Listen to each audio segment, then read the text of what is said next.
এসেছিলাম তখন এই গাছগুলো লাগিয়েছিলাম মা আর আমি।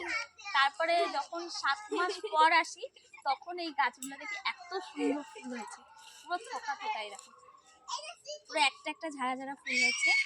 আর 6 মাস পরে এসে আমি যখন দেখবো এত সুন্দর ফুলের রিয়াকশন, এগুলো আমি লাগাইনি, এগুলো মা লাগিয়েছে, এগুলো কচমচ ফুল। আর তোমাদেরকে একটা জিনিস দেখাই, দেখো পুরো আমের ফুল, দেখো পুরো সারাটা গাছ ভরে গেছে।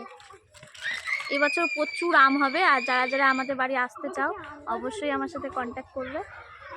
দেখো পুরো আমের ফুল মূল সব ভরে গেছে,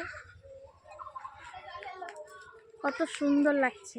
আর এই যে এই ফুলটার কথাই বলছি, কচমচ ফুল বলে এগুলোকে, খুব সুন্দর। তো ভিডিওটা ভালো লাগলে অবশ্যই লাইক অ্যান্ড শেয়ার, আর চ্যানেলটাকে এখনও যারা সাবস্ক্রাইব করেনি তারা সাবস্ক্রাইব করতে ভুলবে না। তো এখনকার মতো ভিডিওটা আমি এখানেই স্টপ করছি। তো নেক্সট ব্লগে দেখতে গেলে চ্যানেলটাকে এখনই সাবস্ক্রাইব করতে হবে। তো এখনকার মতো ভিডিওটা এই পর্যন্ত, টাটা, বাই বাই।